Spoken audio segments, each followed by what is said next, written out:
Gaming, and this is Passing Pineview Forest. This is part of the Passing Pineview universe, a game that was released in November 2014. And really and truly, this has better reviews than Passing Pineview does. So, I'm sorry, Pineview Drive, as the bottom right of the screen corrected me. And this is my attempt to playing a scary game for the Halloween season, and apparently the main thing that I've got to do here is I'm trying my best to be quiet or it will take me. Now, I don't know what it is.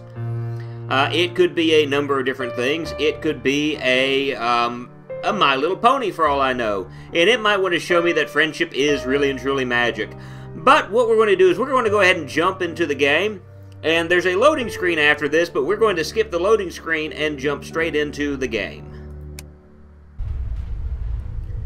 Alright, ladies and gentlemen, here we are. We can look around with the mouse button, or with the mouse, and move with the keyboard. And if you hold the shift button, you run. Now, basically what we're doing right now is we're walking through the forest, and that's going to be the majority of what we're doing throughout this playthrough. We're going to be walking through the forest, and we're going to try our best to make it through without letting it take us. Now, here's the thing about this game.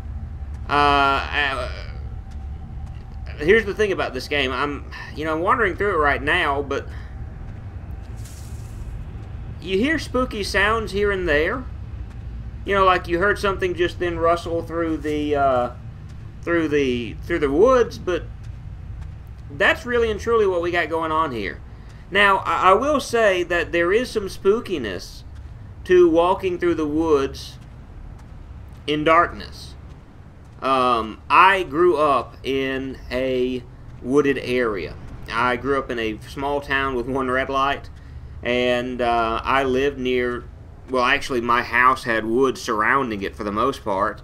And we lived near a number of dirt roads where we could go either walking down them at night, or we could even ride down them on four-wheelers. And truth be told, riding on four-wheelers at midnight, even with the lights on, to an extent there is a bit of spookiness to them. So I understand the aesthetic value of, wandering through woods, how that would make things kind of spooky. And you throw in the little sounds that would go along with it, and again, in all honesty, being able to wander around in the woods at night, and you hear something moving. Is that a deer? Is it a rabbit? Or is it the guy with the knife and the chainsaw trying to end your life? Or maybe it's the magical scarecrow that wants to kill you. So I understand what they've got going on here. At the same time, I guarantee you the scare here is going to come through a jump scare. And a lot of people right now are starting to wonder, why do you even play a game if you're not going to be scared by it? And this is probably going to be considered by many to be the worst playthrough of this game ever. And if that's the case, so be it. Oh, spooky sound! Oh, so scary! By the way, ladies and gentlemen, I'm recording this at, what time is it right now? It is 11:14 p.m. And so, spooky, scary. We heard the sound of a bell just ringing. As we come up to an abandoned shack. And so, let's take a look inside that shack. As again, we're hearing scary sounds. Spookiness. Can we enter into the home? And we can. And we see a ladle. There's something in the ladle. There's an old oven. Some tables. And, this is kind of your regular old run-of-the-mill, run-down house. It's been abandoned for many years. There are, decorating things. Decorations that would not be seen today. And what's upstairs? Oh, so that's what's upstairs.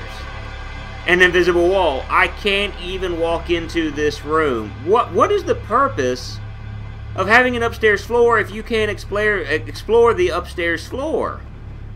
So, you know, not only am I playing a game now that's going to end up with some sort of creepy, spooky jump scare, might as well just go ahead and take the axe and in this guy's life, but I'm also playing a game right now where they have wide open borders for you to explore, only they won't let you explore them. So, you know, there's that, and that to me is an aggravation. And watch, I'm going to run right now, and I'm going to run, and I'm going to run, and I'm going to run, and how long will it take before I die? That's the question that I want to ask right now. How long before death comes to this character while I'm running? And I know there's someone right now that's going, now Andrew, that's not how you play a game like this. You're supposed to have a suspension of disbelief. You're supposed to be afraid at this moment. And, you know, really and truly, I don't find reason to be afraid of games like this. The only yelling and screaming you'll find me do is of, like, poor design and things of that nature, such as the upstairs area. We're going to take a left right here, and there looks to be like a stone wall or something of that nature. But I believe the fork just joined back together, and so I'm not dead yet. There's an old church. And we're going to run past it real quick. We're marathon running. We're out for a jog late at night. That's what we're doing. We're jogging late at night. And we're wanting to see what happens. And again, it's just the case of, you know, we're running. We're going to run past that little stone fella right there. I don't know what his purpose is. But he's there, and, you know, he's all spooky and stuff. And we're just going to keep running, and then we're going to make our way forward. And what is this that's in front of us? Here we go, ladies and gentlemen. Spooky. Eat it up. It's a scarecrow, and here's our scare, ladies and gentlemen. Oh no! I clipped through the scarecrow and died! So yeah, this is Passing Pineview Forest. Hope you enjoyed it. Bye.